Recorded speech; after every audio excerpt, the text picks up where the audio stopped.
Okay, let's move on to the great presentations. My name is Naomi Shiraishi, and I'm the chair of CEO Committee on Technical Processing. I am honored to introduce today's presenters. The first speaker is Jeff Edmonds. Jeff is Digital Access Coordinator at the Penn State University Libraries, a cataloger and metadata wrangler for more than 30 years. He currently specializes in improving access to digital assets, especially open access scholarly monographs. Today, Jeff is going to talk about the TOME project. Please join me in welcoming Jeff. Go ahead, Jeff, please. Thank you, Naomi, and thank you, Charlene. I'm going to share my screen now just to make sure everybody can see it. Are we good? Okay, yes. Thank you. Thank you. Okay, so I'm going to talk a little bit today about the TOME metadata project. And as Charlene was referring to a bit earlier, this is an open access project. It has to do with open access scholarly monographs. So it's going to be a fairly brief presentation so that we have time for discussion and questions at the end. So first of all, what is TOME? Well, TOME is an acronym, as you've probably already guessed. It stands for Toward an Open Access Monograph Ecosystem. It was launched 5 years ago by 3 separate entities: the Association of American Universities, the Association of Research Libraries, and the Association of University Presses. And the impetus behind it was to increase the visibility and availability of scholarly monographs and try to get around the so-called big publishers for everybody's benefit. The initial idea manifested as grants of $15,000 towards open access monographs that were 90,000 words or fewer. And there were special arrangements that allowed for longer monographs and specialized monographs if they were presented to the program designers. So it was a little bit more flexible than that bullet point implies. So the scope was about 60 or so university presses committed to open access. I'm sorry to interrupt, Jeff, but it's not full screen right now. Is that a problem? Let me see.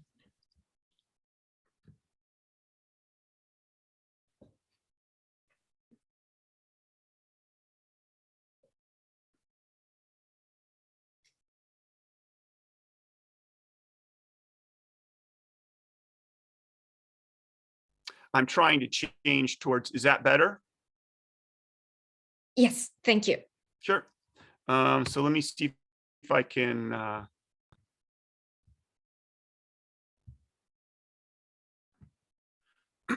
get back to where I was.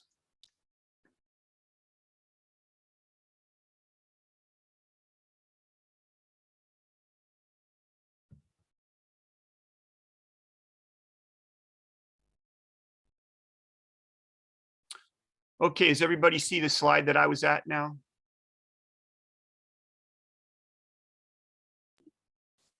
Yes, it's the first slide. Great. Yes.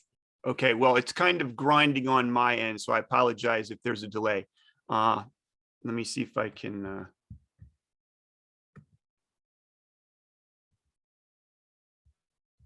I'm seeing a separate slide than from what you guys are seeing.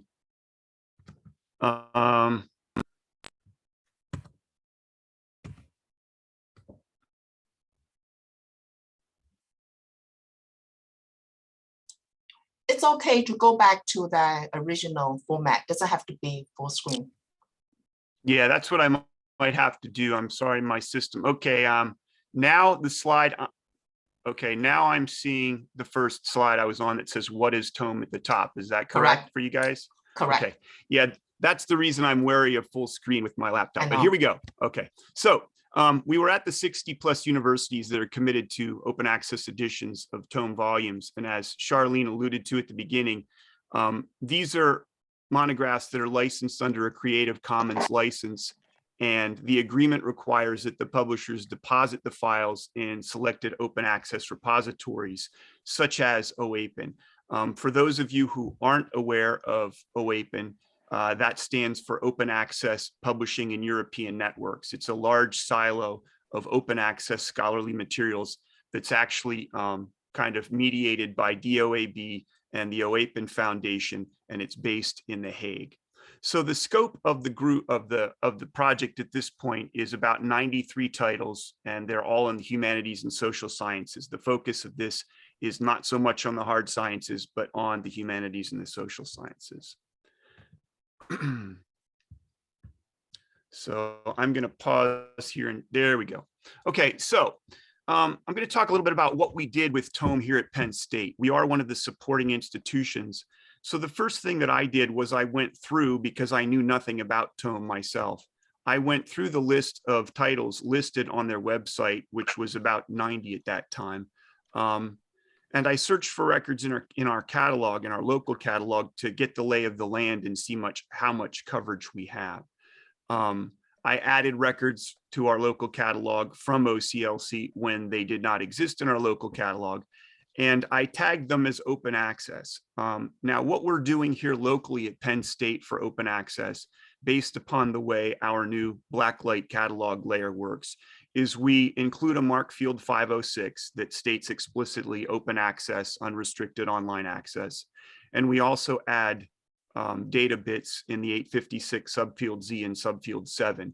We have a note in the 856 subfield Z that says open access, so that will display to the public and they will see it. And we have a value 0 in the 856 subfield 7, because that is the way that our machine, our catalog, will recognize this as an open access monograph, and the facets that we have in our new catalog layer will be able to identify this for limiting searches and retrieval. And then finally, there was an outlier in the set. As I went through the list of the titles as exists so far, there was one that I found for which I could find no record anywhere. This happened to be a Spanish translation of an English original. So I created an original record in OCLC for that, and then brought it over into our local catalog. But I do want to emphasize that in the context of this discussion, where we're talking about metadata for online resources, there were records for all but one of these titles out there. The trick is making sure that they have the links in them that point where we want them to point, and also that they're identified as open access. And I will talk a little bit about that more as we move through the presentation. So the TOME metadata group is kind of a loose group. We never met formally. We discussed these issues by email, and it grew out of the larger TOME interest group that was really charged with seeing how the project evolves over time with respect to metadata. My understanding is that the project was a pilot, and it's kind of, I don't want to say in limbo right now, it's ongoing, but there's been a change of the guard with Peter Potter, who was overseeing the project, rotating off as the manager. And so we will have a new manager coming forth in the next few months, presumably, and then we'll see where this goes. But I just wanted to give a call out to the people who served on this metadata group, several of whom, as you see, are Charlene's colleagues at NYU, and then others from other universities around the country with an interest in open access issues. So what we did was, as a group, we discussed mechanisms for making sure that metadata is available for existing titles. So our charge was kind of twofold. First, we wanted to make sure that there was metadata available for what was already published. And then secondarily, we wanted to make sure that there were workflows in place for assuring that metadata was created for these things as they appear, as quickly as possible, and in the form that most people would find desirable. We did create a TOME collection in WorldShare Collection Manager. Penn State does not use OCLC WorldShare for its discovery service, but we are a member library, so I was able to go in and set up a TOME collection and collocate these titles published to date, so that if other institutions are interested in grabbing only those records, they can go in and get them that way. And we also investigated creating parallel collections for the TOME volumes in the ALMA community zone. That's what the CZ stands for in this slide. And the Serial Solutions knowledge base. Now, both ALMA and Serial Solutions are kind of sub-bodies of ProQuest, so this all has to fall under the umbrella of ProQuest, which is now Clarivate. And what we found was that although these things are possible, they would require a little bit more planning and work than had to be done for the OCLC collection in the WorldShare Collection Manager. Another thing we did was, and this speaks to the challenges of maintaining metadata in parallel. I'm sure many of you have to struggle with keeping holdings, if not more, in parallel with WorldCat and your own local catalogs. And so we informed OAPN about which TOME titles were missing from its TOME collection, because OAPN actually does have a collection labeled as such, a TOME collection, in its silo. But we found in reviewing our own list of the titles that had been published under the program that several were missing. So I contacted OAPN and let them know which ones were missing so that they could fix their collection on their end and make sure that it was comprehensive and up to date as of that time. And then conversely or inversely, we informed the TOME project manager, that was Peter Potter, whom I mentioned earlier, that there were titles actually showing up in OAPN silo as part of TOME, but were not on the internal lists. And some of these were actually incorrect. They had been incorrectly assigned to the TOME collection, but others were not. And so we had to adjust our own internal TOME lists to make sure that they were comprehensive and we were aware of everything that was actually part of the project to that moment.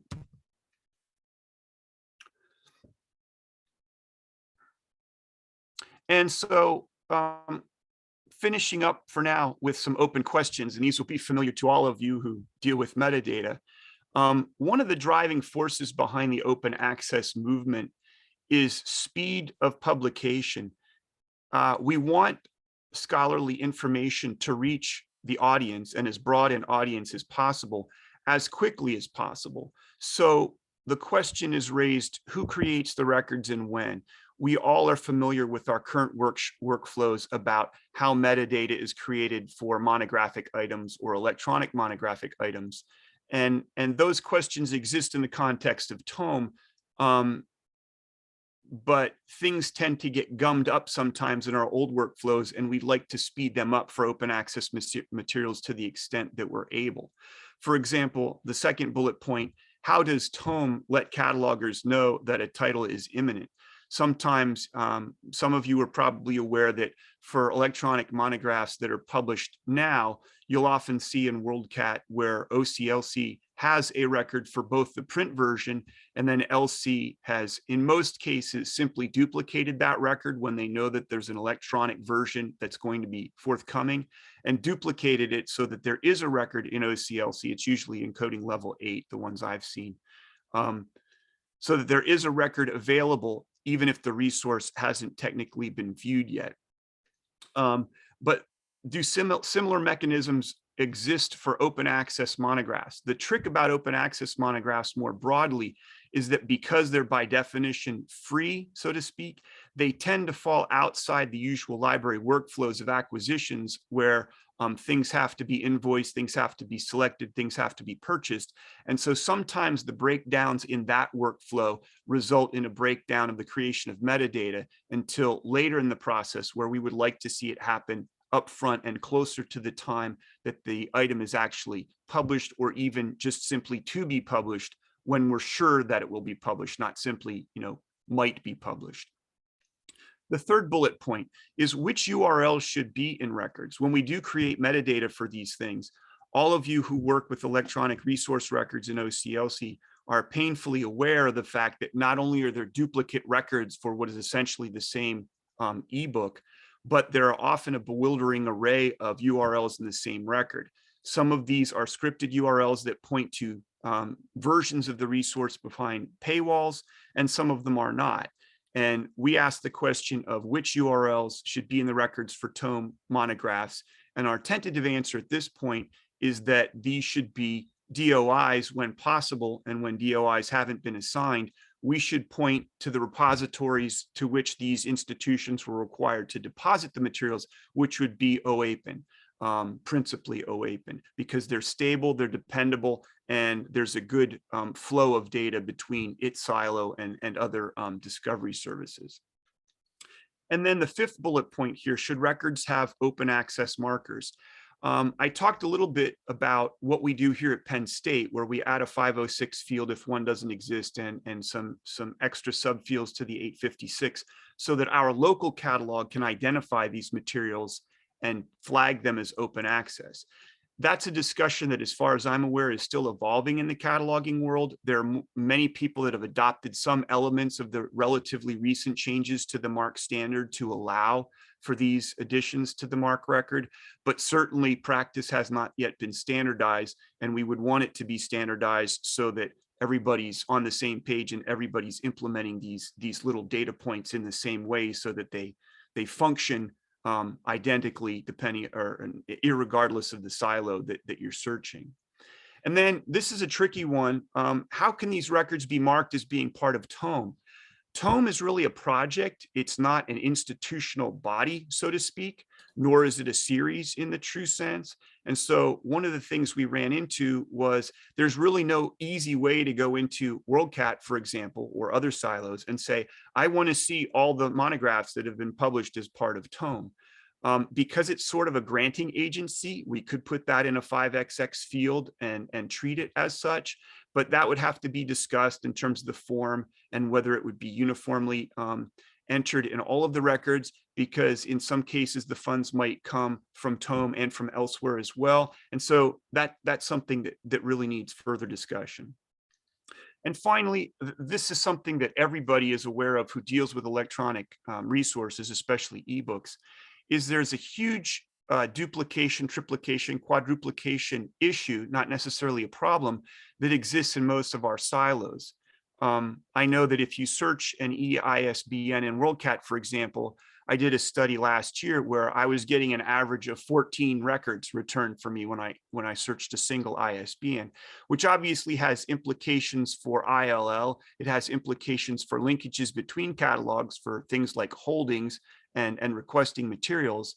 And as catalogers, we're used to kind of deduplicating things and making sure that everything that's more or less the same thing is on the same record. And that's just not the case anymore in WorldCat. It's especially an issue with ebooks, and I think that's due to a number of factors. But what I'm specifically addressing here is the duplication in some of the silos that have to do with ebooks. For example, OAPN and DOAB, if I'm getting metadata from one or more of these silos, as I regularly do here at Penn State, I have to account for the fact that I may end up with duplicate records in my local catalog. And down the road, I think we're going to have further discussions about whether that duplication and triplication, et cetera, is a bad thing, or whether it simply gives users another possibility of clicking on a result to get them to what we're trying to show them, and how we want to manage that if we do feel that it's a downside for our users. So I've talked for about 10 or 12 or 15 minutes. I'm going to end here. As Charlene said, we're going to wait till the end of part 1 before there's questions and comments. So I ask you to hold them until then. And until then, I'm going to try to stop sharing, and I thank you for your attention. Thank you, Jeff. And you can see already some comments in the chat. Okay, so in the meantime, I can just find my file.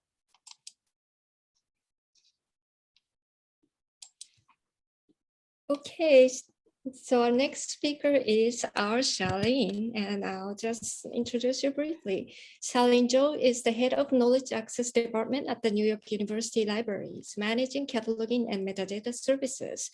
In addition to serving on the PCC Policy Committee, RDA Steering Committee, Share VDE's Sapientia Entity Identification Working Group, OCLC RLP Metadata Managers Focus Group, and this COE Resources Metadata Task Force. So that's so mouthful. You've been doing a lot, Charlene. She has committed to the pilot project, teaching and research on linked data, multilingual resources, digital scholarship, and inclusive metadata. Please take it away, Charlene.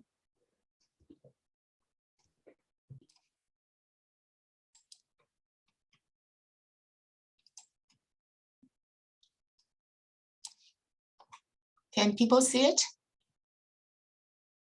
Yes. Wonderful. Okay, thank you.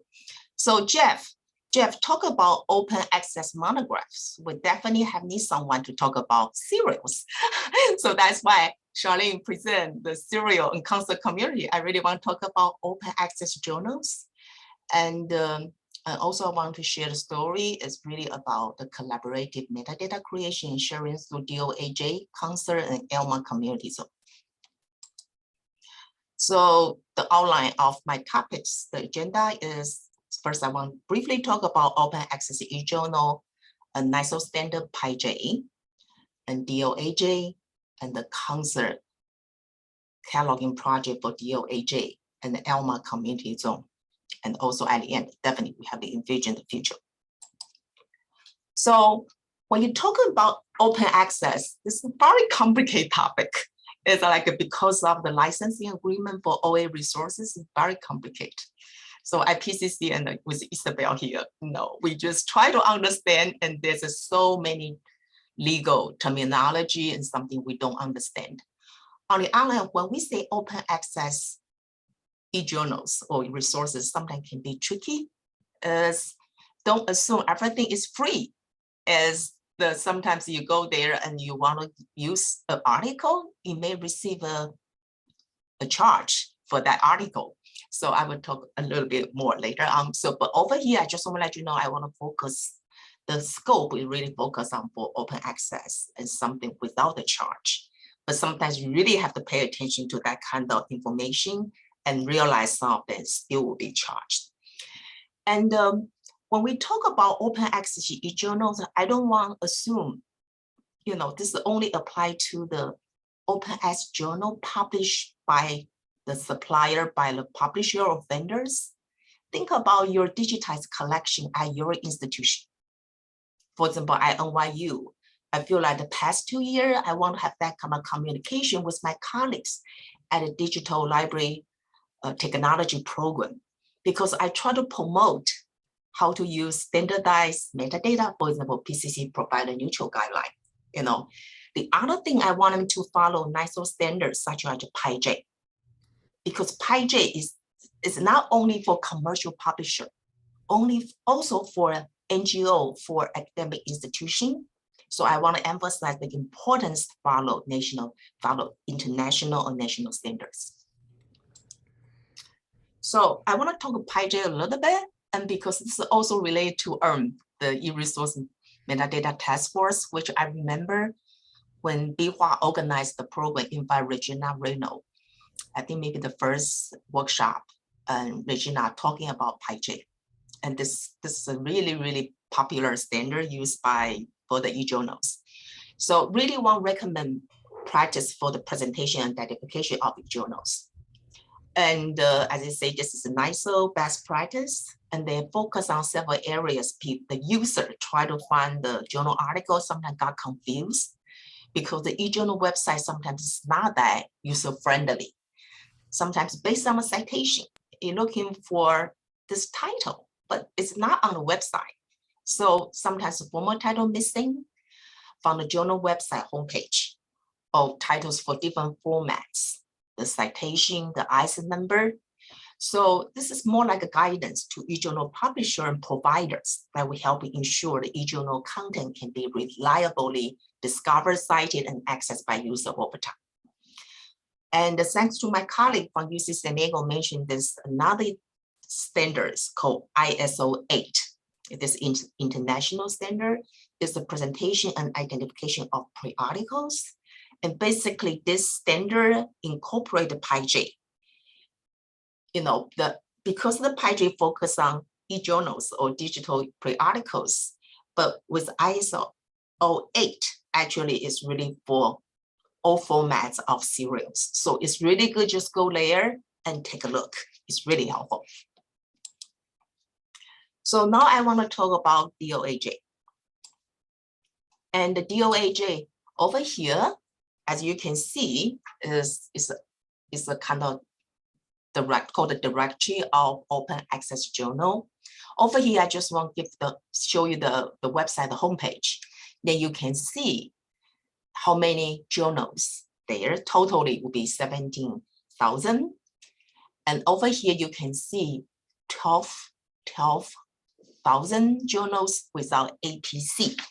So the APC, it means article processing charges. That's why I say don't assume open access is free. Sometimes the vendor will send you a bill.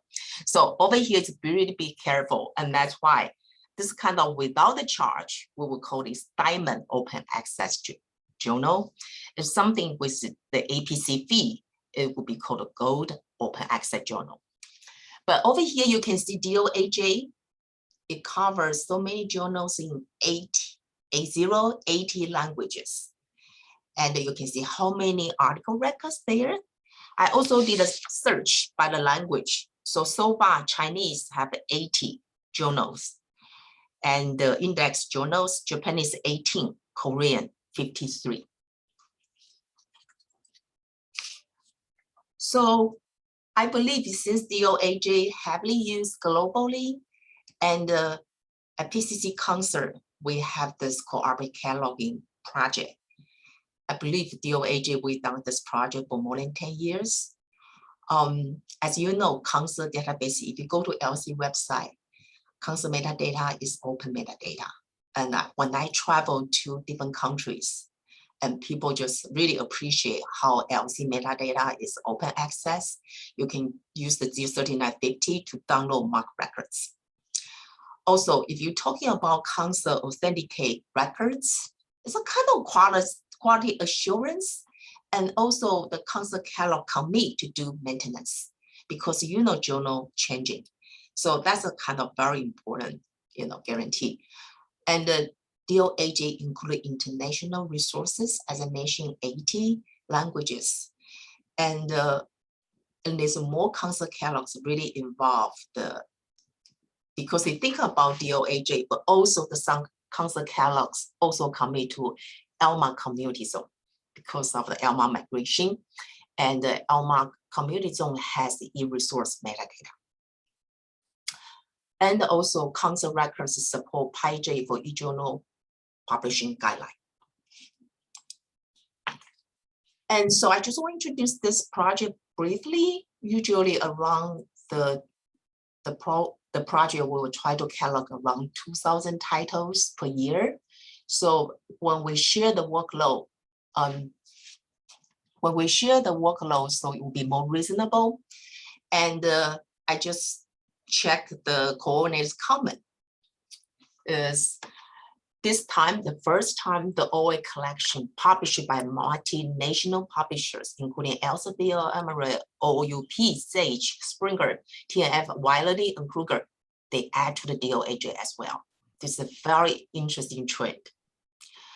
And the titles of language vary every year is different. This year could be there's a certain language has more title than the other languages, always unpredictable, just like serials. And for example, this year, we were surprised by the certain languages really have more title, like Indonesian, Portuguese, and Polish. And sometimes some languages which only can be cataloged by a small number of libraries. As you know, language expertise is so important. Over here, I just want to show you, I was involved in this project in my previous institution. And this is something I did. Is when I received this spreadsheet, and I was assigned for 20 titles, for example, and this is the one, you can see the spreadsheet with the LCCN, OCLC control number. And so this is the one I received. But when I went to the journal website and I realized, oh, actually they missed a title change, So Taiwania actually is the first, the volume 1, issue number 1 has different title. So for something like this, I would just make this kind of change on the spreadsheet so coordinate can be fully aware. So over here, this is the example. As you can see, if I go to the table of contents, go to the old issues, I realize volume 1 in year 1947 is really published by, this is the early title. And if I go to the journal homepage, you can see the title only show Taiwania. However, this is a really good practice here. I have said this is follow the PIJ guideline. You can see the journal information. It tells you the history of this journal. So you realize, oh, actually the volume 1 has different title. And this is the example, which I think is being widely cited because it's a notorious example. It's the example is like when you don't comply with PIJ, you can see the later title is only the later title appeared on the journal homepage. But even for the citation, using the later title, but if you click this journal article, you realize, oh, it's under different journal title. So another hot topic being discussed by the council community is really how can we, contribute council record to the ELMA community zone. As I mentioned earlier, a lot of council catalog also involved with using the ELMA in their institution. And so ELMA has a community zone management group. So I think maybe the co-chair or chair of Steve Shadow from University of Washington, during the pandemic, this is a wonderful project to work on because you can work from home. And they authenticate 3 e-collection, which was the ISO number. There's a brief record with the ISO number in the community zone. And you can see high online, JSTOR, and Science Direct. So we try to, when I try to really follow the discussion, try to analyze and realize there's a pros and cons when we're talking about, sharing the data through the ELMA community zone. Because definitely something is great. If we follow DOAG model, we can have a council member is really, try to fill the gap and of this kind of e-serial collection, which elect the full level records in CC. But think about this, any kind of knowledge-based provider, they can use this council file. But there's still some issues there. And because somehow if you go to the ELMA community zone, they really use the ISIN as the only one matching point when they process in the council file. But that means sometimes the ISIN could be for the print. And sometimes you will see loading a newly authentic print record if the e-version record does not exist there. So, and also you can see the maintenance is not that great. They are now replacing a newly authenticated e-version record with already existing print version CC record there.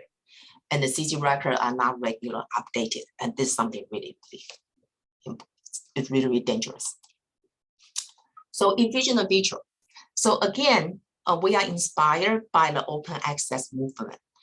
And as you can see, if you pay attention to a lot of job posting, this is such that you will see the emerging trend in scholarly communication with new positions like open scholarship, open education, open data, and talking about, so all of these, they are related. And with my colleague Isabel also in this meeting, I just want to let you know PCC commit to make a PCC metadata as open metadata. As we already share our PCC record with Casalini ShareVD project, they already create a PCC data folder, and they are working on our linked open data platform. Now in beta, they are doing some testing, but waiting for the announcement. Thank you all for your attention. That's all.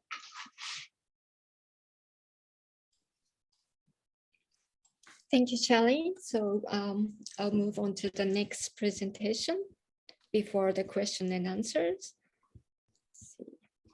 Okay.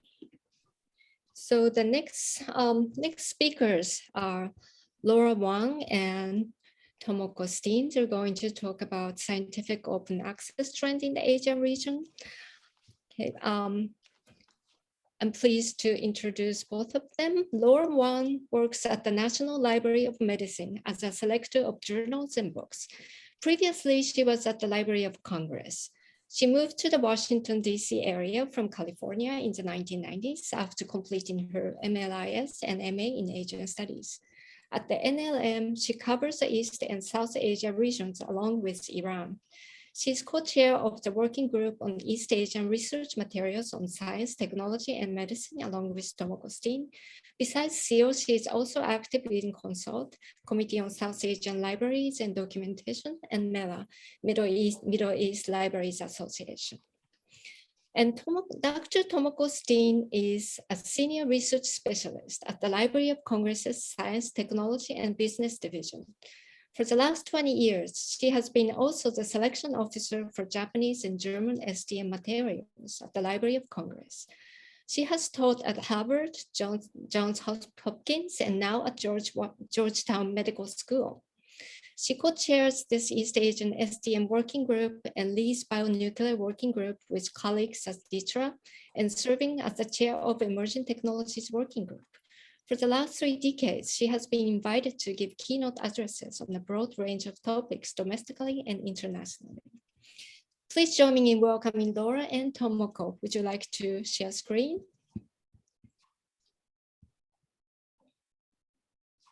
Yes, I'm just going to start the slideshow.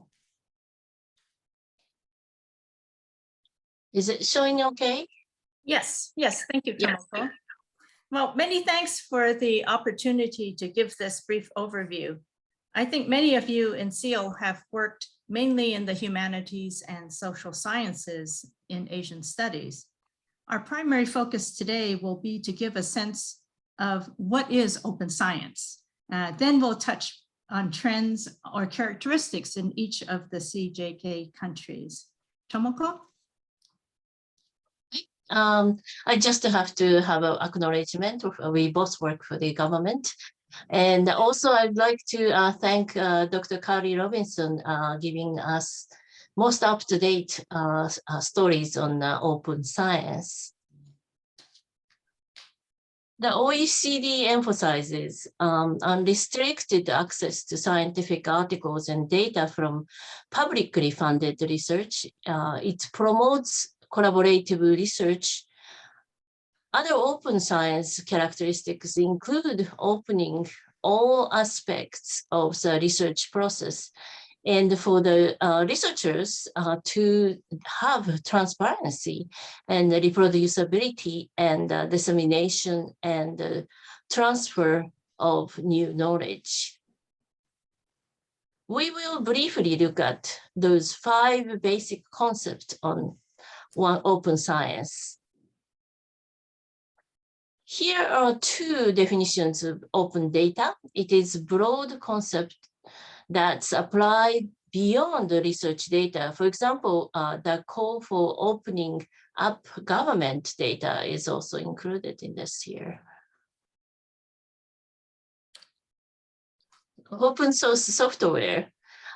Users are granted rights to study, change, and distribute the open source software. Furthermore, it's believed this drives innovation and facilitates finding solutions. I just had sit-in on NSF grant review, and that was a close, and unlike this one. Unlike traditional reviews, authors and reviewers are known to one another, and reviewers' reports are presented with name, and beyond the reviewers, authors can invite comments and suggestions from their peers. You are probably familiar with 3 Bs of open access. It's more than finding and accessing the research essential was permitting the user to copy, use, transmit, and to distribute derivative work. However, proper citing of the authorship and the source is required.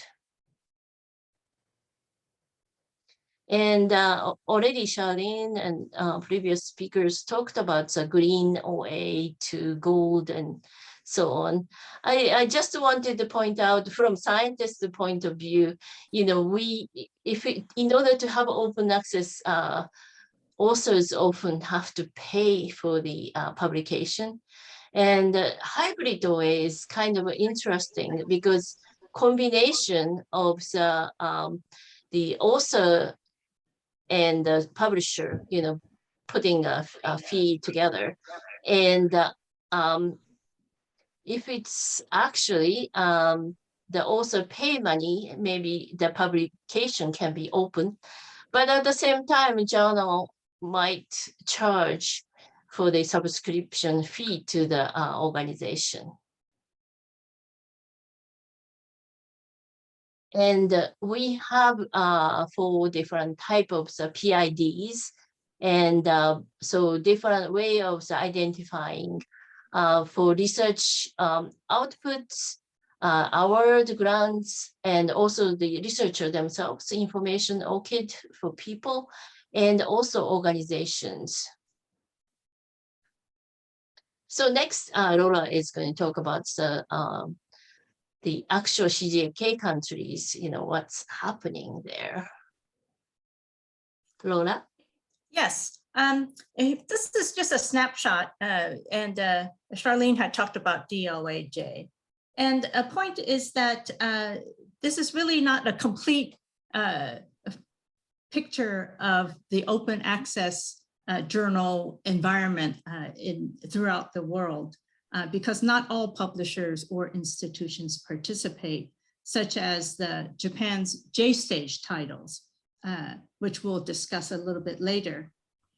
These searches were done on March 8th, and we derived the DOAJ tallies from searching both the index titles, about 13,000, without APCs, and also the 17,500 titles that do have the article processing charges. Next. Over the last 10 years, gradually, Asian researchers and institutions have embraced open science. And here we offer some relevant factors. Government guidance is becoming more clear, and there's a greater focus on international measures, including journal impact factor and acceptance in major scientific indexes.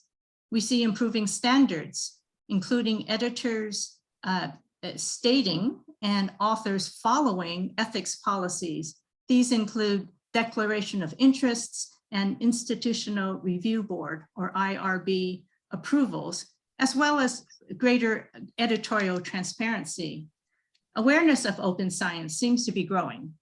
Looking at Korean articles in the Web of Science, for example, Chai Hong Rim found the proportion of OA to total publishing was under 9% up to the year 2000.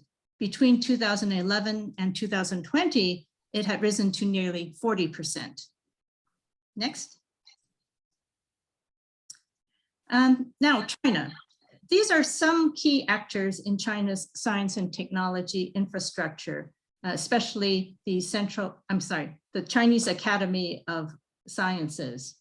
The CAS, NSFC, NSL, and NSTL are all engaged in many projects to promote STEM research capabilities, to link research to national development, and to have an impact on the international research scene. Next. Compared to other countries, publishing in China is in a highly regulated environment, and it has multiple layers of authority and complex workflows. China clearly aims to be an international leader in science. During the late 2010s, several studies and key articles, including in Nature, appeared that noted that China's scientific research output had become greater than the world's #1 producer, the United States. Recognizing weaknesses in quality, however, Chinese institutions and editorial boards are striving to meet international standards while aiming to attract the best researchers. Next. Chinese representatives and leaders are active in participating in international open science discussions and policy formation. An example is China signing the Open Access 2020 initiative. the Chinese Academy of Sciences, with its broad network of research institutes, continues to actively collaborate with both commercial publishers and international organizations. And of course, the next conference panel today, sponsored by SEAL's Committee on Chinese Materials, will cover in more detail new publishing trends in the greater China region. Next, to Korea. Korea's efforts in open science have been centralized and very well funded. The Korea Institute of Science and Technology Information is one of the key organizations.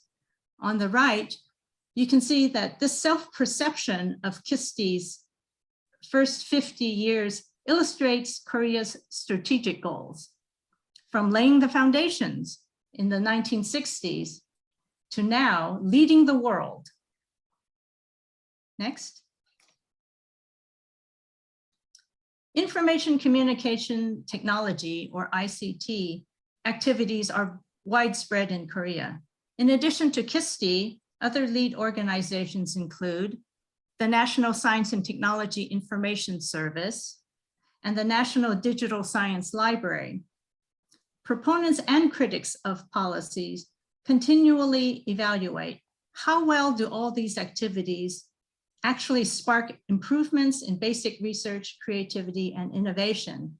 And there are also business concerns expressed by private database producers. Next. Here are a few examples of digital projects that have an impact on STM research dynamics. Open Access Korea consolidates the 38 institutional repositories. Korea Med Synapse is an early project to provide full text access to important medical journals. And a new project is the Korea Open Access Repository, which provides OA article search and also allows for self-archiving.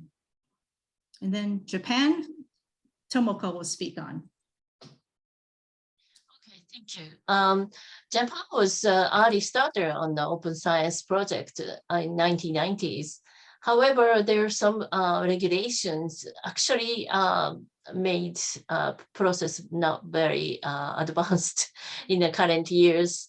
And Council for Science and Technology Policy was established in 1995, and the basic science law was established, and OA was part of the project.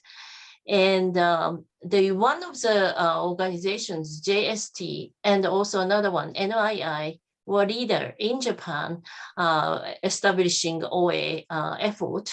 And JSPS, that's a main funding agency like NSF in Japan, supporting this effort. And let me introduce the J-Stage because I knew from the beginning how they worked on the OA. The parliamentarian, Ms. Asako Omi, actually was at the JST, and she is really pioneer working, convincing publishers and academic societies to start the OA publication. So she went one by one, visited those organizations and convinced them, how important the OA is back in the 1990s. And that effort really paid off. We have 3,000 journals in the J-Stage, and 90% of that are actually open access. And also JST established special the arrangement, and that was one of the regulation. JST was the leader on the establishing how we should proceed OA and negotiate with different laws and copyright laws, especially also the personal information law type of things. Really, actually, Japan is stagnating on the effort. NII is actually established to work on the information. And they actually produced this RCOS, so data was put in as, platform, but the most of the NII work cover humanity topics. And let me actually introduce 3 of the databases, and most scientists, actually not only Japanese, but external international researchers use. One is Kaken. It's about researchers.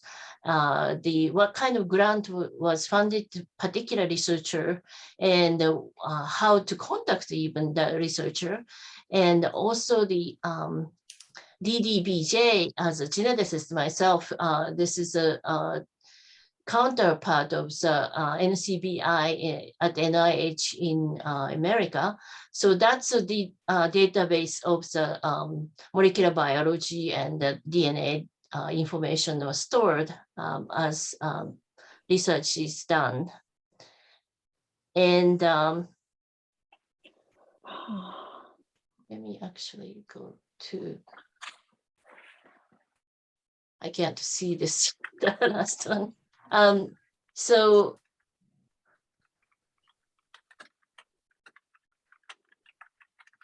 Oops. Is it advancing? yeah, so the I think it's your turn. Yes. Okay, if you can advance to the next slide. It's freezed. Yeah, Okay, sorry. Thank there you. we go. Yeah. Great, thank you. At the same time, there are many initiatives that are taken outside of a national level. While making content open, these types of agreements, such as informative and read and publish, these types of agreements typically allow the participating institution researchers to also access all the journals in the publisher platforms when they publish in this way. So now back to the bigger picture. While the open access movement began in the 2000s with a focus on scientific journals, the scope for open access is broader. The OECD has recently expanded its statement, and the scope covers research data, metadata, algorithms, workflows, models, and software. OECD also encourages member governments to continue to strengthen their guidance policies. Next. So to close today's discussion, information infrastructure investments in Asia, plus momentum, should continue to yield increasing access and ease for both authors and for users. This diagram is based on a 2018 survey of about 1,300 Korean researchers and authors. Because it may be reflective of sentiment across the East Asia region, we thought that several points are worth considering. Let's focus on the right graph, reasons for not considering open access. For the 46% expressing economic burden, a variety of APC models are being developed to provide financial support and incentives.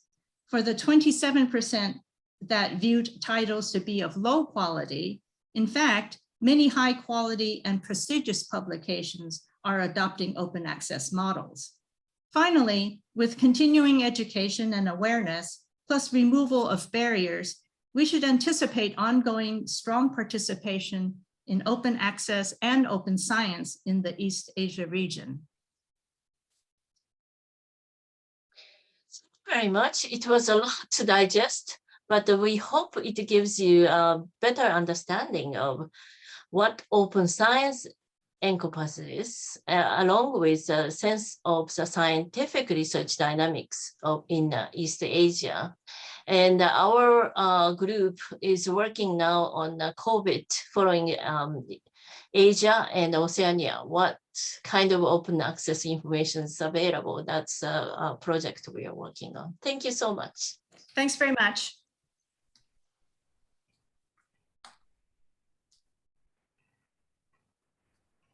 Thank you, Laura and Tomoko. And I really agree with Laura say, actually, open access movement actually being inspired actually by the open science movement. And this is really true. And every time I listen to open science webinars, I was really encouraged because they're talking about, yeah, we know research data, but we don't know metadata. So that's why I think our community can contribute a lot to open science movement. And I really see a lot of scholars, they say, I know how to share research data, but how do I figure out metadata and make my data more searchable? So anyway, this is really inspiring and really encouraging. So, okay, now we can have, sorry, we really have a great presentation. So now it's 3:05.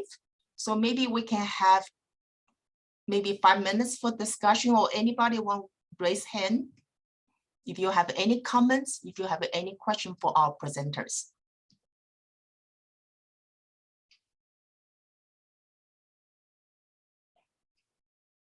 Okay, Isabel left. Isabel, do you want to say something before leaving? Unmute. No, I'm back. I'm back. I thought I had a conflict, but that other meeting was canceled. So I'm back. Great. Welcome back. Yeah, so Charlene, there's a question in chat from Deng Shi, but Yeah. I think Jeff kind of answered it, but I don't think everybody, had a chance to look at the chat. So Jeff and Shi, if you want to, raise a question so that everyone is aware of what you have discussed, could you?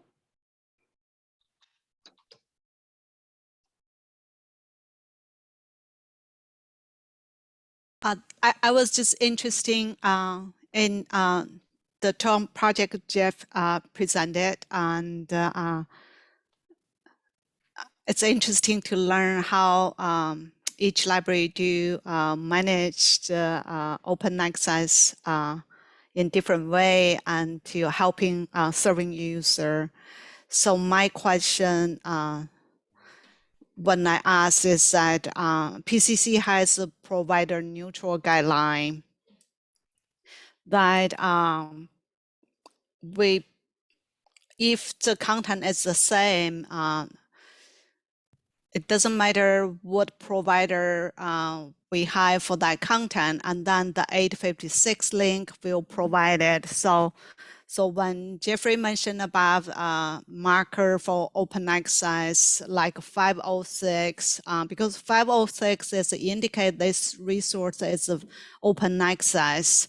And so if they put in there, I know that we have bring this up to PCC for discussion on whether right now it's the 506 open access is discouraged to put into the provider neutral record if they have both open access and the licensed content. So that's my question to Jeff, how he managed for that. And Jeff, do you want to take on and Yeah, thank you very much for articulating that so well. The part of your question that I didn't address in the chat so much was that specific issue of the vendor neutral policy, which is great in some ways and horrible in others.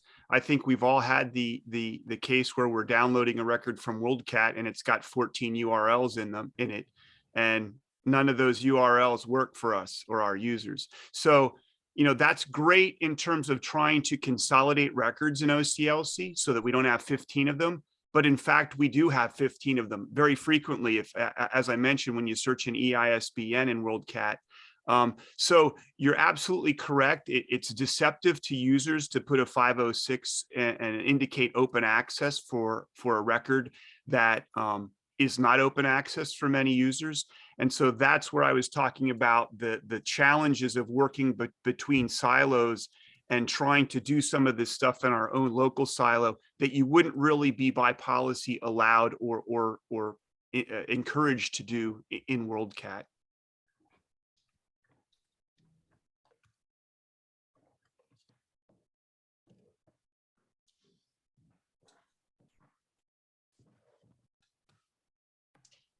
I think, Jeff, you have the last slide, which actually raised a lot of good questions, the open question. And I think either for CO community, CJK community, or PCC, maybe this something should be discussed in the long run. I mean, we really have to deal with this issue, and this is true. Yeah, and that's one of the purpose of this forum, because we want to have share our concern or pain points, so we are able to deal with them together. Agreed. Thank you. And there are plenty of pain points here, so we have plenty to discuss. Exactly. Yeah, at NYU we also talk about how to, do we input the open access 506 bill, or should we take advantage of 856 new W 7? We can just use 0. It means it's because it's more machine readable for machine to pick up 0 consistent, and rather say, should we have using open access as a phrase, or open access to web users? Anyway, a lot of discussion. So because this is really growing quickly and so important. Yeah.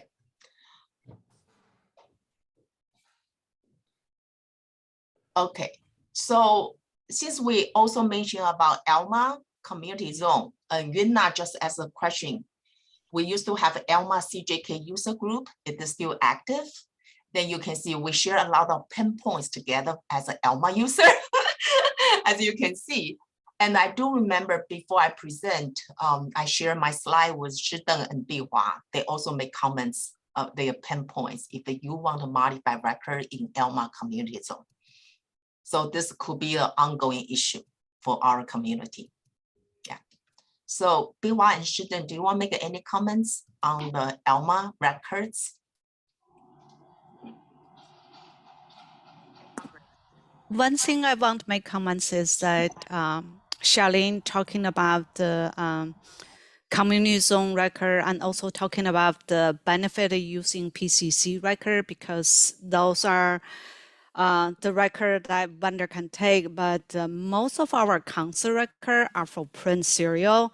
So for the an ALMA knowledge base and community zone are right now only provide for electronic resource. So because the record are describing the same content, so vendor can take council record, not the OCLC record, because the OCLC data use policy. So a lot of the council record in community zone are actually for print record. So UC just migrated to AMA system, and it's a 10 campus using the same system. So we have a network zone layer. And when we catalog in print record, the OCLC number for print in AMA community zone match the record that we have. So if we try to bring record from OCLC into AMA institution zone for my campus UC San Diego, that we won't be able to, because they either consider as multi-match if I'm enhancing the council record and try to replace my local record, or if they find out a CZ record match the OCLC number, so they won't. We have to go work around the solution to get it from AMA. They're called the metadata editor, to import the record into our local system and then to replace. So it's kind of hassle, If you do OCLC export, it's just one step. You get your work done. You enhance the record, share with the whole world, and then you get record back into your system. But this one, it's just too many steps to just finish one title. So I remember Eugene from GOP talking at the council and BIPCO operational meeting earlier several years ago on whether we authenticate the record for electronic resource that was derived from the PCC records. And at that time that we thinking it's not necessary because the records are good and it's ready to go. And why should we authenticate? Because it's already authenticated for print.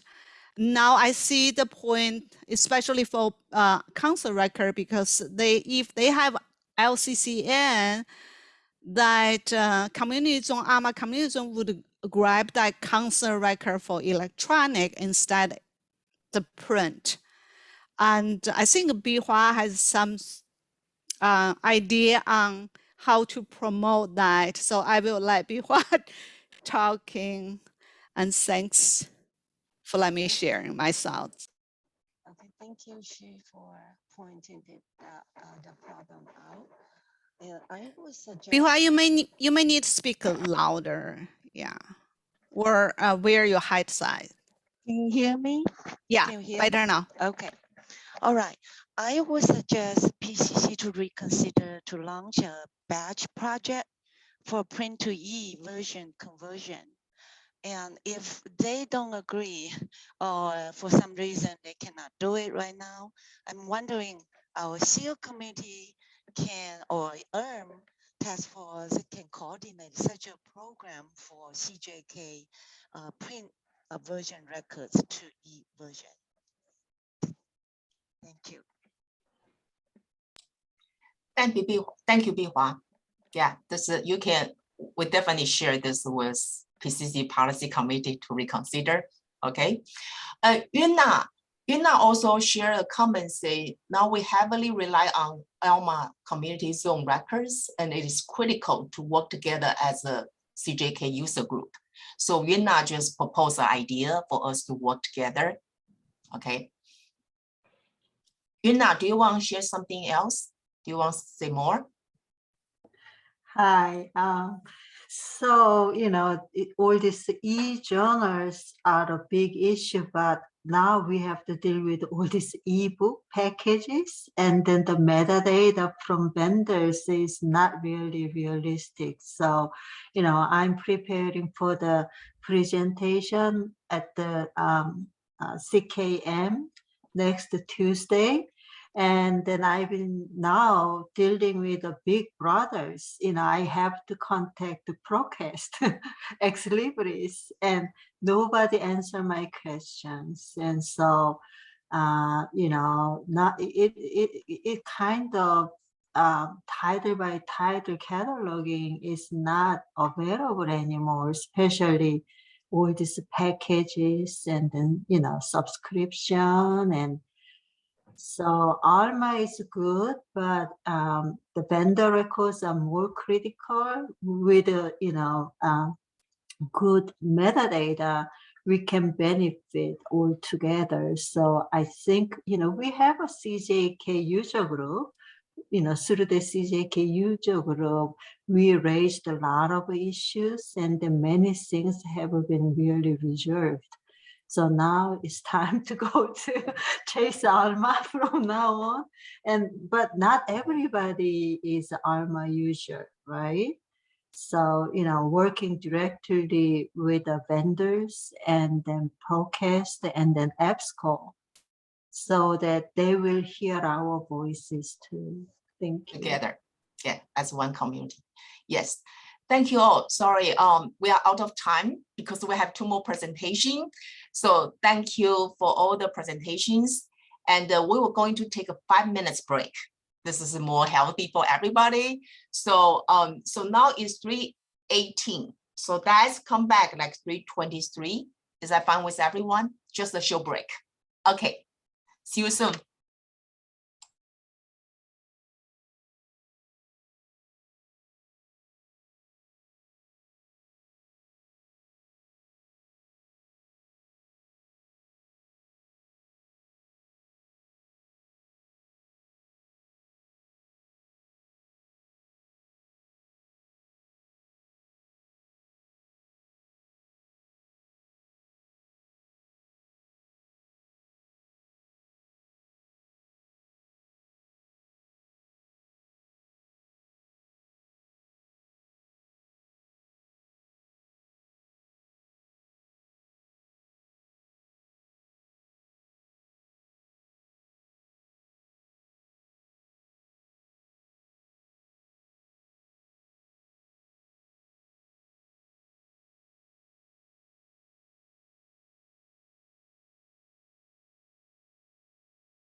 if you are back, could you turn on your video so I know you're back so we can see each other?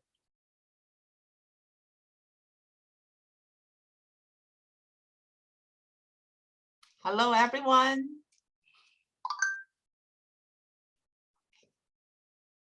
Let's see, more people coming back. I know it's a short break, but still better than nothing, right? Okay, let me just see.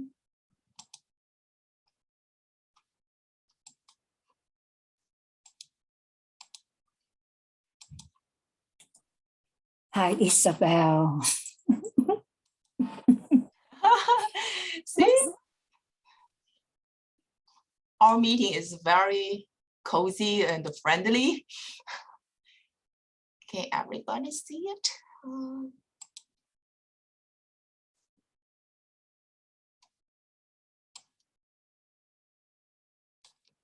So this is all part 2. So Naomi. Okay, now we'll move on to the next presentation. So the next presentation will be on open research data by Haihui Zhang and Fanghui Xiao. My understanding is that Haihui goes first, is that right? Okay. No. No? No, Fanghui will be the presenter. Yeah. Okay. I will Okay, join so her later for the Q&A. Yeah. Okay, Thank then you. I'll introduce both of you at the same time then. Okay. Okay, so I'll start with Fanghui Xiao. Fanghui Xiao is a PhD candidate at the School of Computing and Information, University of Pittsburgh. Her research is at the intersection of human-computer interaction, HCI, and human data interaction, HDI, in the context of open data. Her PhD research focuses on exploring user behavior of interacting with open data and ever-changing technologies, understanding their experiences and challenges, and ultimately designing novel technologies that address the challenges. And Haihui Zhang is the head of East Asian Library and Chinese Studies librarian at the University Library System, University of Pittsburgh. Her major publications include a scholarly review of Chinese studies in North America, Association for Asian Studies 2013. In past years, she has been engaging on digital humanities initiative and is a PI for CR10 and CCVG data. Okay, please welcome Fanghui and Haihui. Would you like to share your screen?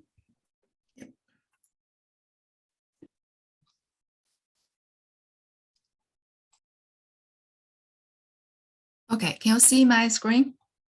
Yes. Okay, cool. Thanks, Naomi. Hello, everyone. Thank you for attending our talk. My name is Fanghui Xiao, and I'm from the School of Computing and Information, University of Pittsburgh.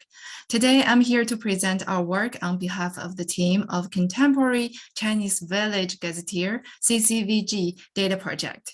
Haihui Zhang is the project leader and also the head of East Asian Library in the University of Pittsburgh Library System.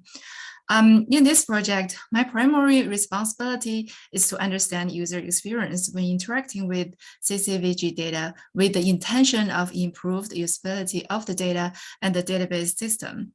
Today's presentation is titled Improving Accessibility and Understandability of Open Research Data, Metadata and Data Guide to the CCVG Data Project at the University of Pittsburgh Library System.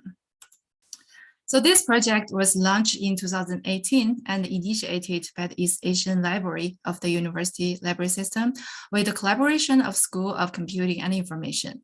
And the goal of this project is to create a web repository for data extracted from the EAL's collection of Chinese village gazetteers so that the data can be openly accessible online. And currently there are 12 topics, include the natural information, population, or education, etc.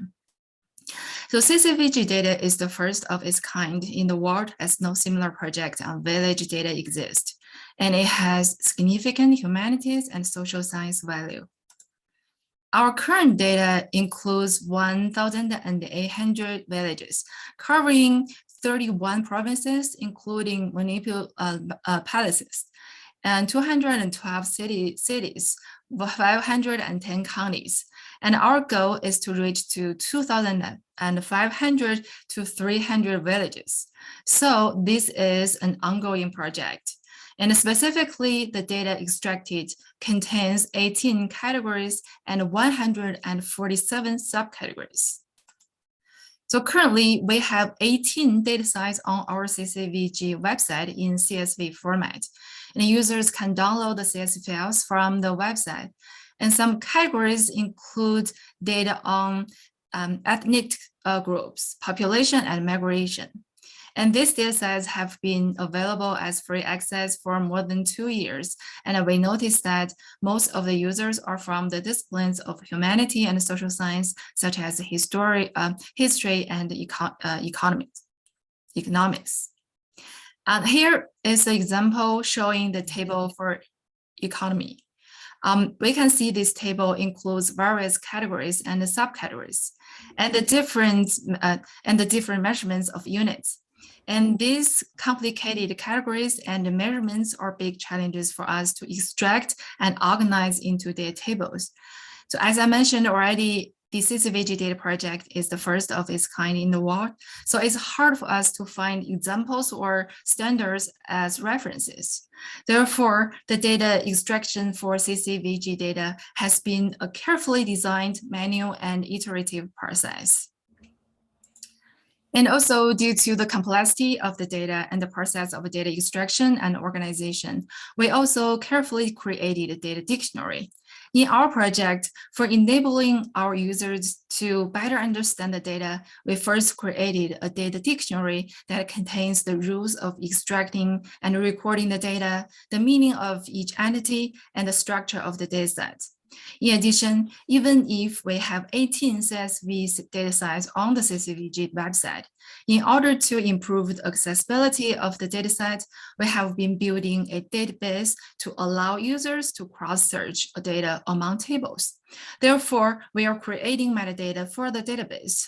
Furthermore, we have conducted an online survey to explore user needs that can help them better understand the data. And we found that a data guide with more contextual information is desired. So this is our future plan. And our dictionary is bilingual, containing Chinese and English, and it includes 2 sessions, general introduction and introduction to individual dataset. So 3 parts are included in the general introduction session. The data selection and collection introduces where and how the data were collected, and the corresponding rules. Regarding the data normalization, in general, gazetteers recorded data with exact years or year ranges. So we input the number of years into our form. However, occasionally gazetteers recorded data with historical events rather than the number of years. When we saw these historical events, we followed the information in the data normalization and fill in the corresponding year ranges to the table. For example, when we see the record about land reform, we will use the data normalization information to fill in the year, which is 1947 to 1952. And for the gazetteer key, it introduced all the data sets include a gazetteer code and gazetteer title. So the second session of the data dictionary explains the details of data, such as the meaning of entities.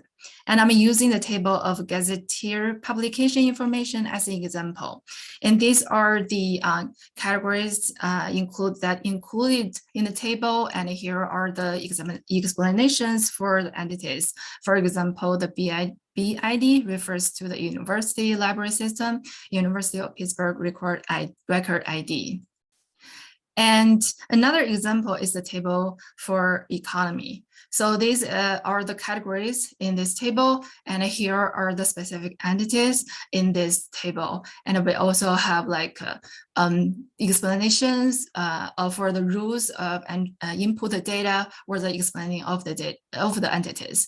For example, the gross output value that shows allows of entry of both numerical and percentage data. So this is about our data dictionary. And we are currently working on the database for CCVG data. It includes both single village search and multiple village search. And the database also supports search by categories. And the purpose of creating the database is to help users to easily and effectively find the needed data. Therefore, we are creating metadata for the database. So far, we are designing the metadata attributes we considered attributes from 4 aspects, including the descriptive metadata that includes the attributes of the description of data set, the contributors, the publication date. And for the technical metadata, we considered elements of creating date, last updated date, and data format. And for the preservation metadata, that contains identifiers, language, file type, and for the rights metadata, it will include the copyright status, license terms, and rights holders. So for the specific standard, because storing the open research data is also new to our library, so we are going to discuss with our librarians when the database is available online. And we actually hope that you may have some suggestions for us regarding the metadata. In this project, we also propose a concept of data guide that refers to a more detailed document that consists of more context information about the data to make data more understandable. And this data guide is beyond metadata. So according to some studies about data, data is defined as raw materials, such as numbers, characters, and symbols, which do not contain meanings. Therefore, the raw data can be challenging to understand and therefore needs an additional process to interpret the data. So we think the data guide will provide more information that can help interpret data. And we designed an online survey that is for investigating what the most necessary contextual information needed by the users to help them understand and use data. Now I'm going to show you the corresponding results from the survey. And the survey was, the results was collecting based on 33 participants. So the first related question is how important is the following contextual information in the current CCVG data dictionary in helping you reducing confusing uncertainty and ambiguity when working with dataset. And the 3 elements are data collection and creation process, information about publishers, and citation information. So as we can see, over half of the participants think these 3 elements are all very important or extremely important. And one participant explained that information about the process of gazetteer data collection and creation is important because it informs me about who controls the story of a local community. And the second related question is how important is the following information that might help you gain insights when working with dataset. And the 3 elements are publisher's purpose for collecting and publishing the dataset, potential uses of a dataset, and examples of how the data has been used. And the similar, still like more than half of the participants think the 3 elements are all important or very important or extremely important. And one participant explained that having examples of how the data has been used in other research provides models for my own approach and also informs me about other potential uses for the data that I may not have envisioned. And the third one is how important is the following information that might help you find connections between the dataset. And there are 2 elements, which are the relationships with other datasets within the same data repository and cross-linking to other sites data that related to the data that you are looking at. So still like over half of the participants think they are very important or extremely important. So one participant explained that cross-linking to other datasets, either in the same data portal or in other datasets, may be extremely important to discover linkages of data and information that interest me, but which I have not discovered or do not appear in the dataset I'm using. And another related question is how important the following information that might help you structure the data sets. So this data shows more than half of the participants think database schema is very important or extremely important. And for the history of their format, or less than half of the users think is very important or extremely important. And most of users think is moderate important. So the when participant size, the schema provides a structure for me to understand the data and the potential uses. So and then overall, we ask the participant, like, to what extent do you think a data guide can help with using the data science? And the data guide will include all these elements and with the contextual information. And then as we can see, there's like more than 80% participants think the data guide would be very important or extremely important. And there's no slightly important or not important at all.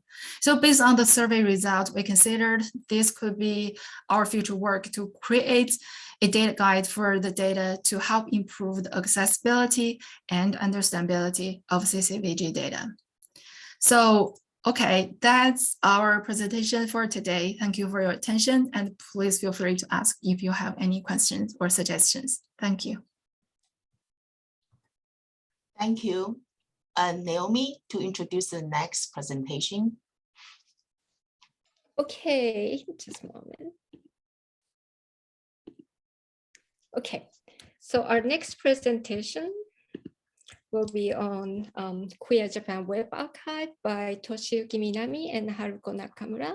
My understanding is Haruko goes first, but Yes. anyway, okay. Why don't I introduce both of you now so your presentations go smoothly one by one. Okay, Haruko Nakamura is librarian for Japanese studies at the East Asia Library, Yale University since 2004. Previously, she was the Japanese cataloger subject librarian at East Asian Library, Washington University in St. Louis from 1999 to 2004. Haruko has served on and chaired a number of national, regional, and Yale Library committees on collection development, special collections, archiving digital resources, and the like.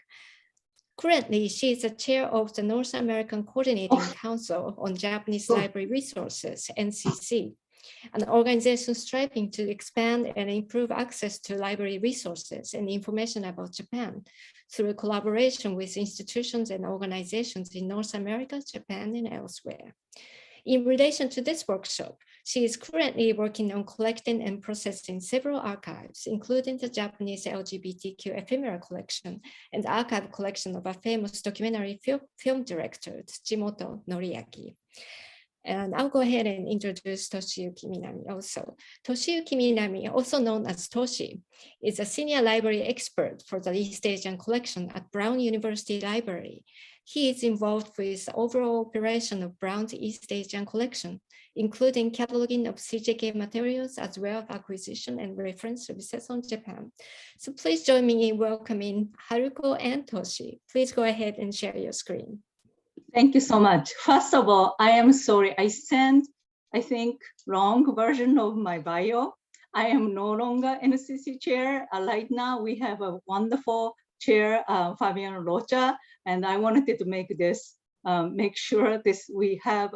I'm no longer chair. I'm so sorry. Sorry, I should have caught that. No, Sorry. it's my fault. Sorry, I just sent it like without not so thinking.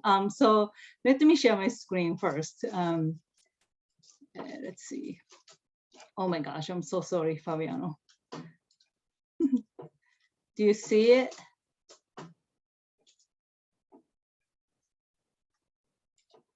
Yes, we can see your screen. Okay. So thank you so much. I'm here for today. I'm here only for to briefly introduce the Queer Japan Web Archiving of the IB Plus libraries and Confederation. This project is a joint initiative striving to guarantee potentially ephemeral Japanese LGBTQ lesbian, gay, bisexual, transgender, and queer-related website to be preserved and maintained, browsable by researchers and scholars. Here are the group's current members, consisting of librarians for Japanese studies at the Brown, Columbia, Duke, Harvard, Princeton, and Yale University, and the University of Pennsylvania. We also have scholars both in Japan and the United States who advises us on the subject matters. So our group does not only gather a list of websites to be archived, we also curate the collection by categorizing them, adding description both in Japanese and English, creating a website, introducing the collection to the public, so forth. So in order to discuss the metadata of this collection, I want to make sure that we are talking about the metadata of archive collection. And our approach to the concept of metadata is not confined to only things like LCSH. And our description can be a little bit more flexible. And we may not able to present the so-called standard best practice in this presentation today. However, although most of our members in this project are not catalogers, but we feel there is a paradigm shift in describing library resource as less technical and confined by rules and standards, but more flexible and participatory by outside information specialists. So for example, on your left, the Change the Subject is a documentary film about a group of Dartmouth students who challenged anti-immigrant language in LCSH. And on your right, the Homosaurus is an international linked data vocabulary of LGBTQ terms. Their vocabularies are intended to function as a companion to broad subject terms such as the LCSH. And libraries, archives, and museums and other institutions are encouraged to use the Homosaurus to support LGBTQ research by enhancing the discoverability of their resources. So I'm not here to suggest the more flexible and open to public practice or best way. But we wanted to cover this aspect to make everyone aware some of the challenges we face in this project. And now Toshi will discuss our project in more detail.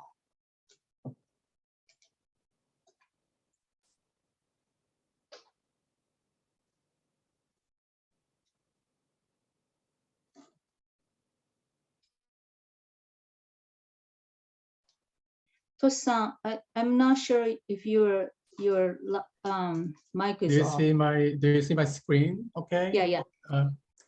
Hello, everyone. My name is Toshiyuki Minami. I'm a senior library expert for the East Asian collection at Brown University Library. In this short presentation, I'd like to talk about the metadata of the Queer Japan Web Archive and some of the challenges and issues that we need to work on in order to enhance the metadata.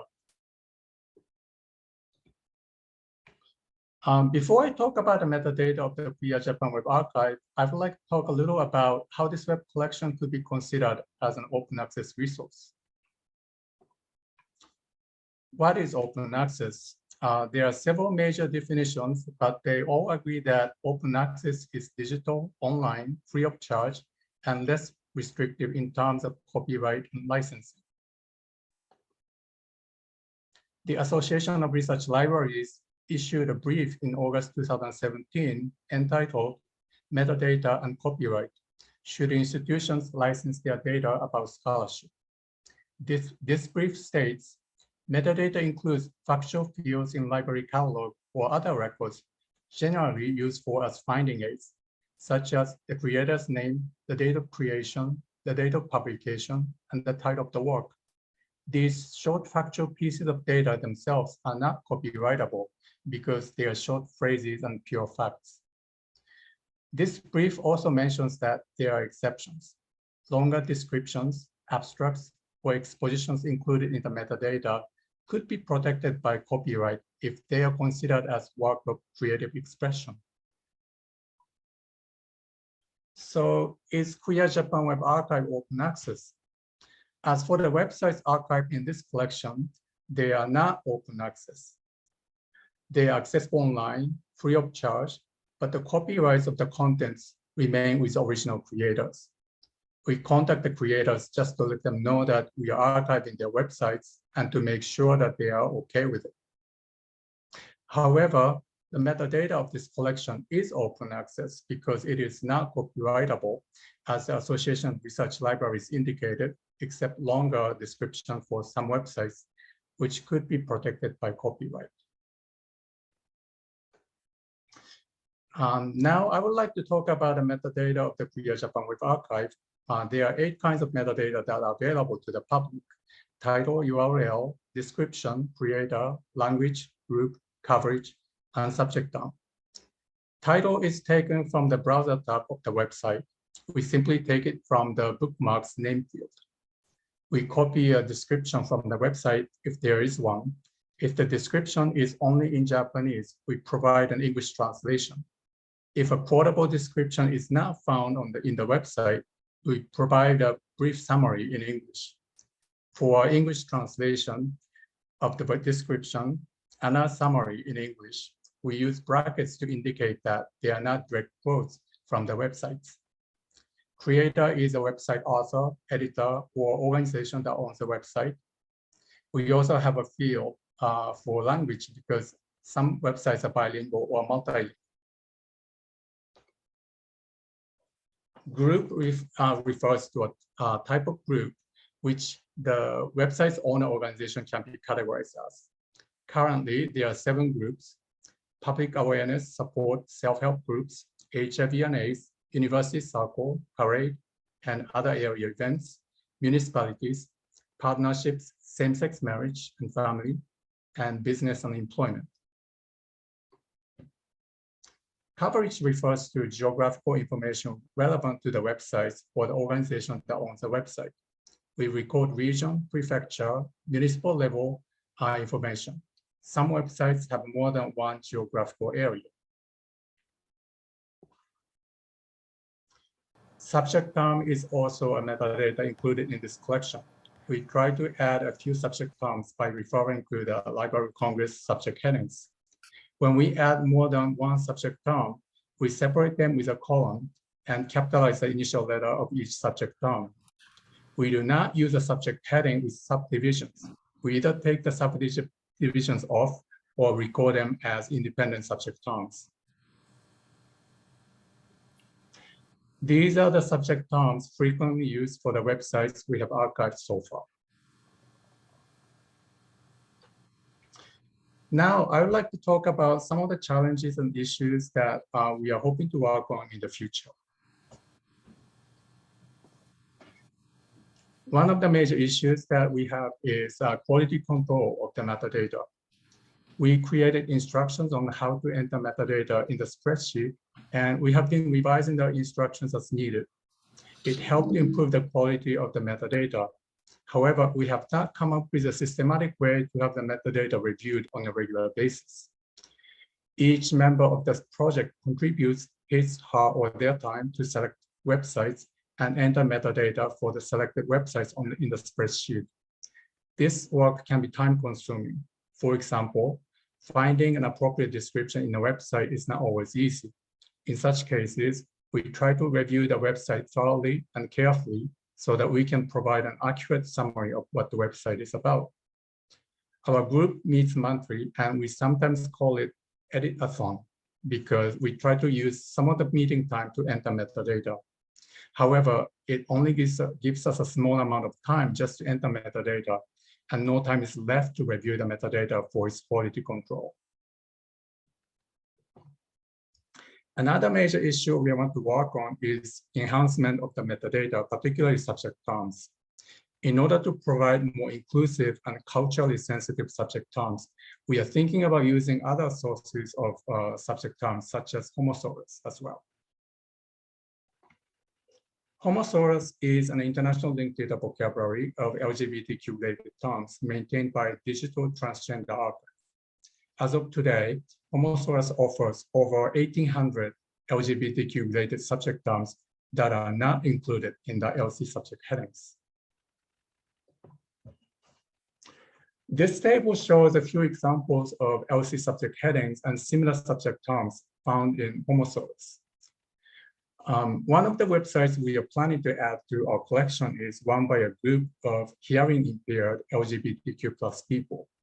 There is a LC subject heading, deaf gaze, but this does not include transgender and queer people.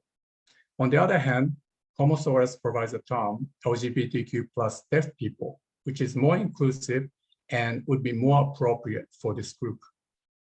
Another example is sexual minority.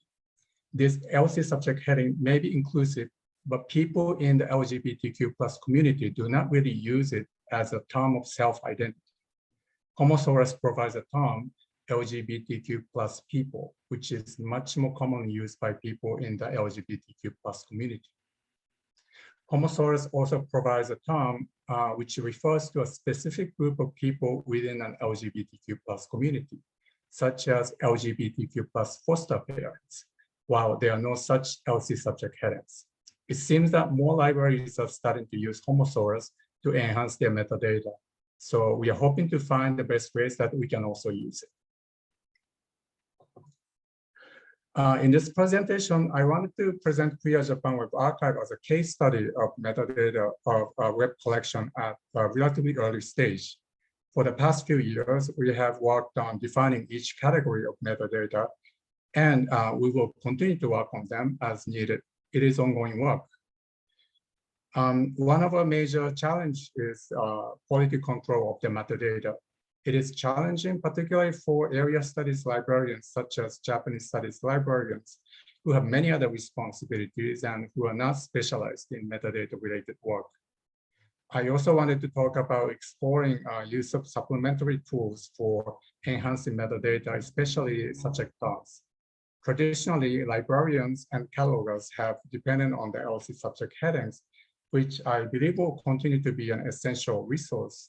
However, in light of increasing importance of promoting diversity, equity, and inclusion in academia and in the society as a whole, it is worth exploring the use of alternative tools such as Homosaurus as well. If you have any questions and suggestions and feedback, we would like to hear from. Thank you for listening. Thank you so much. Sorry, we only have 4 minutes left. So let's just, if you have any question, come on, just unmute yourself or raise your hand.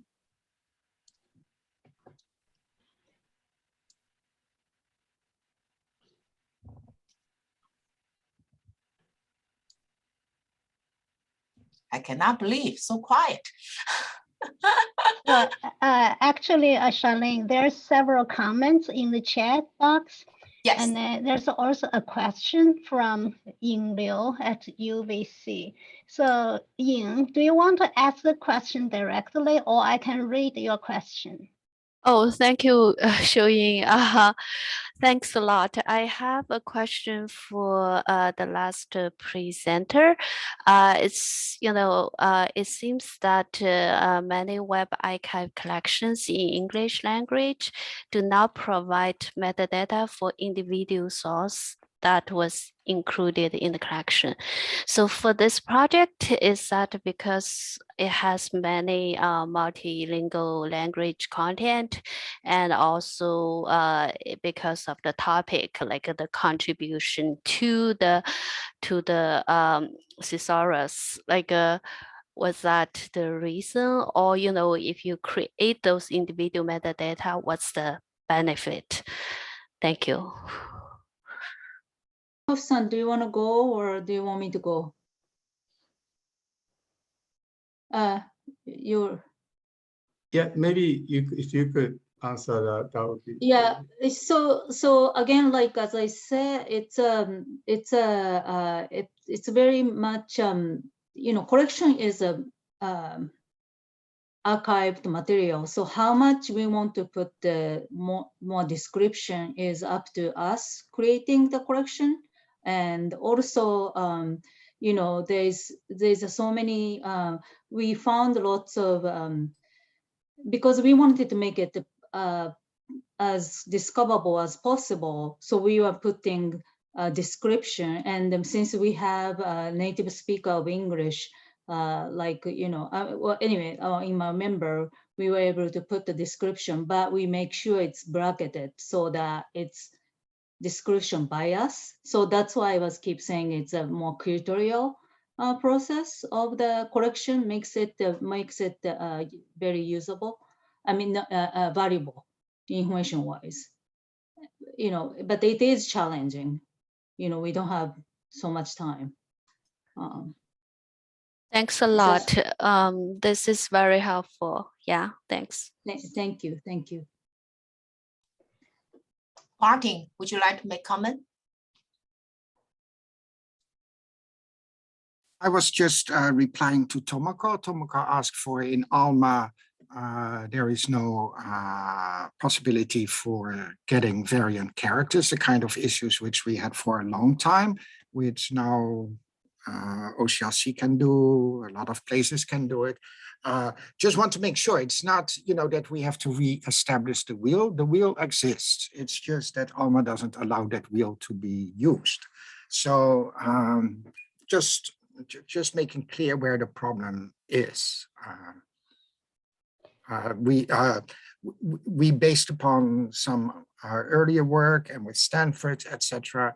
It is put into GitHub, the whole kind of variant tables and how to implement them in, for instance, at our place, we do it in Blacklight. A lot of other places do the same thing. That table can be applied anywhere by anybody as long as they allow a table to be applied, and ALMA doesn't do that. Yes, thank you, Martin.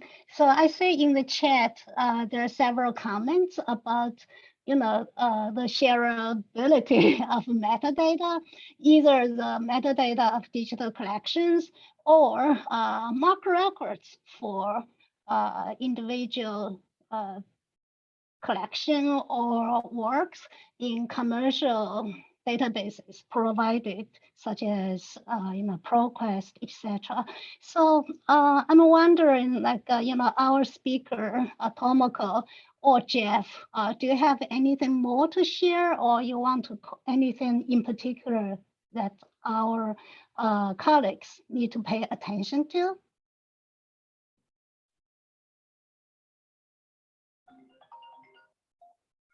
Well, I would just reiterate what I said in the chat insofar as, ProQuest has been a huge conglomerate for years, and it was just acquired by Clarivate. And I think we as a community need to be extraordinarily wary of large corporate entities when we're interfacing with them when we're talking about open access and metadata, because my experience has been that they don't want to share data, and they certainly have very nefarious ways of bending the ecosystem to benefit themselves, even as they speak the language of openness. So that's all I'll say. It's rather cynical, but I feel compelled to say it. Yeah, I think that's important because we do want, the metadata to be, open as much as possible, right? Whether it's our, home product or commercial databases, especially for commercial databases, we spend so much money on them. Thank you for pointing out that. Yes, Xiuying, I received a phone call just complaining about the vendor record quality. It's just horrible.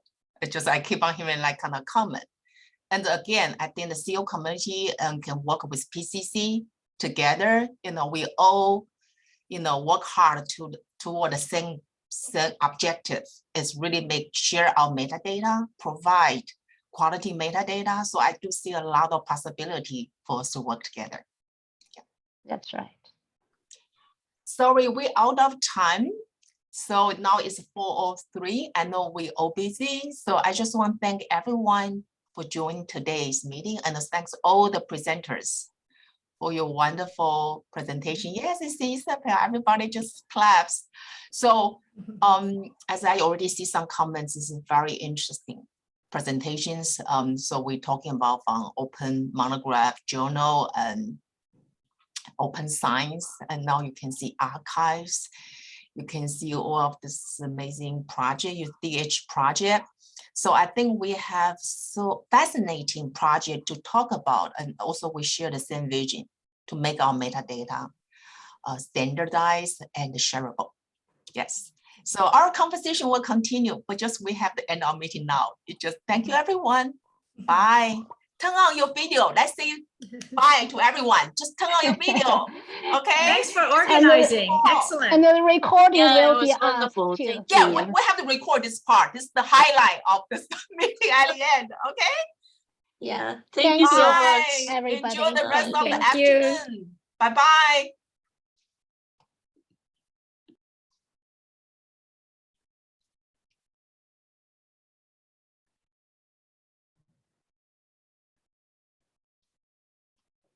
Thank you, Laura. And thank you, Tomoko. Thank you. Thank you. Let me just stop recording. Yeah, thank you for organizing.